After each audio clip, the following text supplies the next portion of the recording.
Frank Lampard's Chelsea put themselves in a great position after their draw in Valencia tonight, which, you've got to say, one of the best games we've ever seen, wasn't it? It was. Absolutely belting game, end to end. But what did you particularly like about it from Chelsea, Andy? Do you know, I watched Chelsea against City last time out in the Premier League, and I thought they played really well.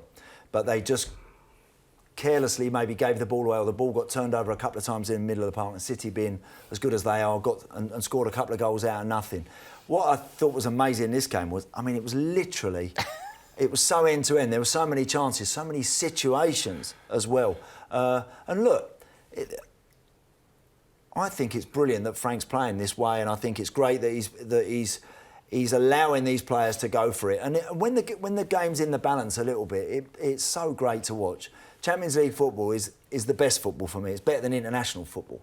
And I think when it's in the balance like that, when you've got games that could really go either way, it is... Well, it's great for us to watch. It's great to watch. It's great for us to watch. Yeah. But for me, it's something that I think Frank's got to... I'm sure he will learn, is that at certain points he's just got to... Close up. Near the end, yeah, he's just got to close up. But they might not know how to do that, Harry. They might not be able to do that. They might not be ready to kind of do that, where they're managing games...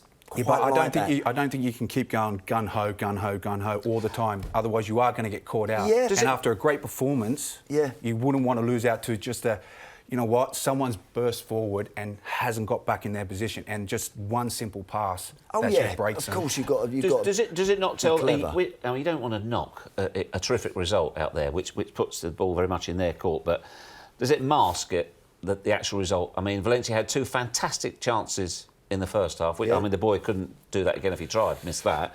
And they had a chance to win it right at the end. They did, but Batshuayi had an absolute unbelievable chance where it nearly went in as well. So, again, for people watching, it was a fantastic game, because we're seeing end-to-end stuff, chances missing. But, like I said, I think once you go through to that next level, I think he's just got to maybe hold it up for 4 or 5 minutes, get it comfortable, and stop them through balls, because you wouldn't want to go to Valencia with a great result like that and then end up coming away losing. Ajax were 4-1 up against Chelsea, whatever it was, you know, and Chelsea managed to get something out of that game when it looked like at one point, I was at the bridge that night and I was thinking, look, this could get a little bit ugly, and all of a sudden Chelsea turned it round and they do what they do, and then there was this kind of, you just felt they had this momentum that they're going to carry on and they're going to get something out of this game, and to their credit they did.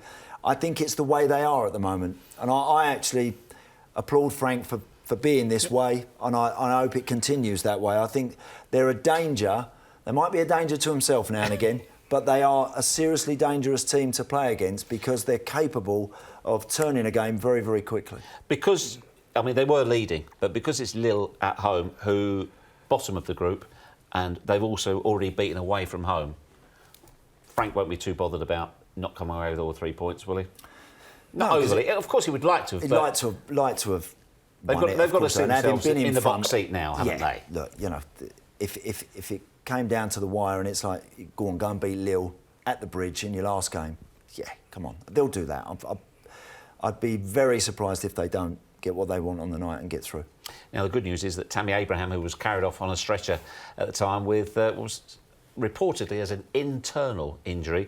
Frank Lampard said afterwards, Harry, that it is not as bad as we first thought. He would be a massive loss for them, wouldn't they?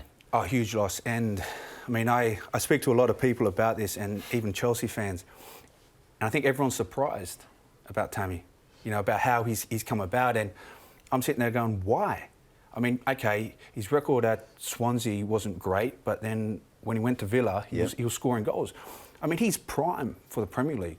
He's tall, he's strong, he's quick, he's technically gifted, and he knows where the goal is. He can finish. He can finish. So for me, it was, I think, even at the start where he got of, you know, he had that little bit of abuse and all that.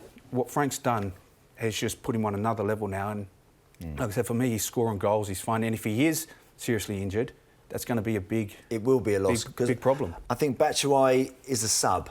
I think that's what he is. I with respects to him, I still haven't seen enough from him that convinces me that if he was in there if he had to go in for 10 or 12 games, he would be able to replicate certainly what Tammy has done. So let's hope, fingers crossed, that Tammy's going to be back, if not, you know, in a week or two, very soon. Ross Barkley's got some repair work to do, hasn't he?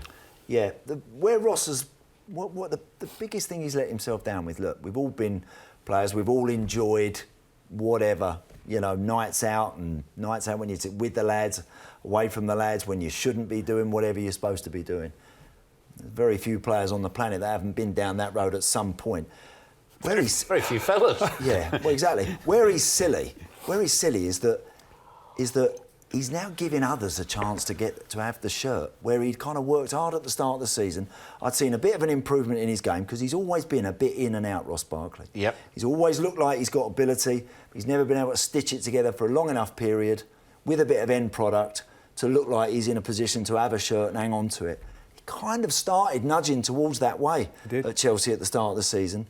Now he puts himself back on the back foot. That's where he's been immature and a bit daft in that respect. Frank's already said he's not going to hold a grudge or hold it against him, but he goes to the back of the queue and he's now got to step forward again. And you know what? I think that's where he's been very, very silly. He's given others a chance to have that shirt, and maybe they'll be a little bit smarter in keeping it.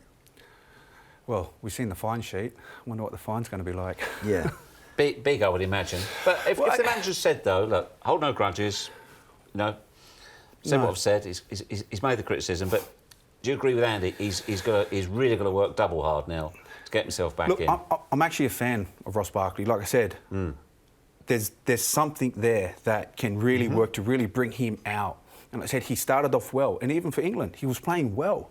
And like I said, he's got an injury, and it's probably one of those instances where, you go out, get a bit of relaxation, different view, and managers do that with players to change their kind of, so they're not locked in at the Chelsea training ground and all that. And he's just been silly, and he knows it. But like I said, Frank will, okay, fine. If that's what you want to do, fine. I've got other players here now.